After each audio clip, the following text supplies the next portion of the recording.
Welcome to our latest news update. Today we will be discussing some of the most talked about news pieces from the past week. First up, we have some sad news as legendary Mad Magazine cartoonist Al Jaffe passed away at the age of 102nd. Moving on, Howard Stern expressed his shock and disappointment over Kid Rock and Travis Tritt's transphobic comments. In other news, Jack Black has suggested Pedro Pascal as the perfect voice for Wario in the upcoming Mario movie sequel. We also have an update from The Hollywood Reporter. And finally, we have a controversial statement from Frank Zappa to David Bowie, where he said for you, Captain Tom. With all that said, let's get started. Good evening, everyone. We have some breaking news today. Al Jaffe, the legendary cartoonist of Mad Magazine, has passed away at the age of 102nd.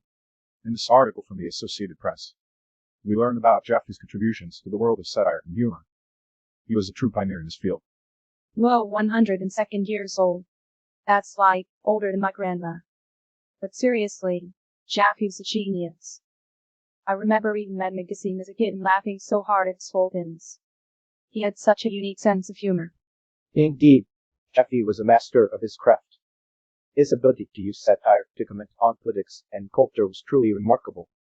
He was a true innovator in the world of cartooning. I have to say, I'm a big fan of Jaffe's snappy answers to stupid questions. As someone who gets asked a lot of stupid questions, I can appreciate the humor in his work. Jaffe's influence on popular culture cannot be overstated. He inspired countless comedians and satirists, and his work will continue to be enjoyed for generations to come. I mean, who hasn't tried to fold in Mad Magazine and see what crazy and edge would appear? Jaffe's slogans were like a game, but with humor instead of points. It's interesting to note that Jaffe's work wasn't just funny. It was also thought-provoking. He used humor to comment on social issues and to challenge the status quo. I think we can all agree that Jaffe was a true innovator.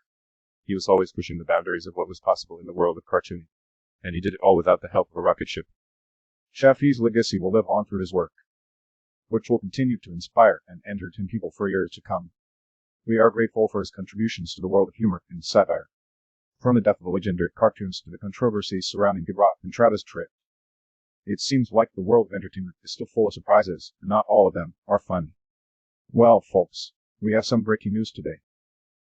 Howard Stern has spoken out against Kid Rock and Travis Tritt's transphobic responses to Trump after the Stout and Mulvaney teaming up with end-user Bus to promote the brand's Easy Carry contest.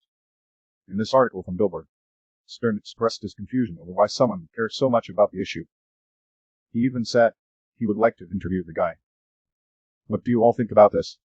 I think it's great that Howard Stern is speaking out against transphobia. It's important for people in the public eye to use their platform to promote acceptance and love for all. Well, I must say, I'm not surprised that Kid Rock and Travis Tritt are causing controversy. They seem to enjoy stirring the pot. But I do agree with Howard Stern that it's important to understand why they are so upset about this issue. Maybe they just need a lesson in empathy. I couldn't agree more, Albert. It's important to try to understand where people are coming from, even if we don't agree with them. And it's especially important for those in positions of power and influence to promote acceptance and understanding. Well, I don't know about you guys, but I'm just glad we're not talking about politics for once. It's nice to have a break from all the chaos in the world. I agree, Katie, but we can't ignore the fact that issues like this are still prevalent in our society. It's important to keep the conversation going and work towards a more accepting and inclusive world. Absolutely, Alan. And it's important to remember that progress takes time. We may not see the results of our efforts in our lifetime, but that doesn't mean we shouldn't keep fighting for what's right. Well, I don't know about you guys, but I'm just glad we're not talking about quantum physics for once. My brain can only handle so much. Don't worry, Barack. We'll save the physics talk for another day. But for now, let's just focus on spreading love and acceptance in the world. From transphobia to video game villains, we're taking a sharp turn here, folks. But hey, if Kid Rock and Travis Tritt can get it together, maybe Pedro Pascal can bring some much-needed class to the Mario universe. Well, breaking news, folks. Jack Black has pitched Pedro Pascal to voice Wario in the upcoming Mario movie sequel. This news comes after the success of the first movie, which grossed over $377 million globally in its debut over the 5-day Easter weekend. Interesting, Barack. But do we know if Bowser will return in the sequel? Well, KD, as Jack Black said, it's not a given that Bowser will return. And as a wise man once said, in the middle of difficulty lies opportunity. That's a great quote, Albert. But let's not forget about the potential appearance of Yoshi in the sequel. The post-credits scene has got fans buzzing. I don't know about you guys, but I'm excited to see more Nintendo characters on a big screen. Maybe we'll even get to see Princess Peach kick some butt. Indeed, Katie. And let's not forget about the possibility of a new, more powerful villain. Jack Black may need to be turned to help Mario and the rest of the entire universe against some other unseen force of evil. I don't know about you guys, but I'm rooting for Pedro Pascal's Wario. He's got the acting chops to pull it off. I agree, Barrett. And let's not forget about the talented team behind the movie. Illumination Entertainment has a great track record, and I'm sure they'll do justice to the Mario franchise. Well, folks, it looks like we'll just have to wait and see what the future holds for the Super Mario Bros. Movie franchise.